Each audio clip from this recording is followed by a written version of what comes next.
এখানে দেখো ট্রেনিং এ নামার সাথে সাথে এখানে দেখো আমার হাতে এমপি দিয়ে দেয় এবং জানো তো আমার হাতে সবসময় এমপি থাকে। এখানে দুইটা এনিমি ফাইট করতেছিল, এখানে একটা এনিমিকে আমি অনেকগুলো ড্যামেজ দিয়ে দিই। ড্যামেজের পর যে সামনের দিকে যাবো দেখি ওরা দুইটা ফাইট করতেছে, ফুল একটা বডি ড্যামেজ দিয়ে আমি এনিমিকে ডাউন করে দিই এবং এখানে বসে পড়ি।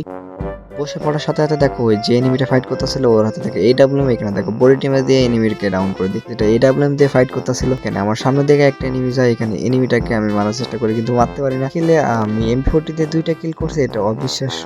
এখানে আমি ফার্স্ট টাইম কিলে অনেক মজা পাইতেছিলাম। এখানে আরেকটা এনিমি থাকে, এনিমিটাকে ডাউন করে দেই। তারপরে দেখো আমি অনেকগুলো মজা পাইতাছি, আমি হাসতাছি মনে মনে, তোমরা উপরে দেখতে পাইতেছো এবং আমি মুভমেন্ট দিতেছিলাম, তোমরা দেখতে পাইতেছো অনেকগুলো মুভমেন্ট দিতেছিলাম, গ্লোবাল হাতে নিতেছিলাম, গান চেঞ্জ করতেছিলাম। তারপরে এখান থেকে দেখো আমি এখানে উপরে উঠি, উপরে একটা এনিমি থাকে, উপরে এনিমিটা হাতে সম্ভবত লং গান থাকে, তোমরা দেখতে পাচ্ছ অনেকগুলো ড্যামেজ দিয়ে দেয়। এনিমি কোনো ড্যামেজ থাকে না, পরবর্তী একটা গুলি খেয়ে আমি এখানে মারা পড়ে যাই।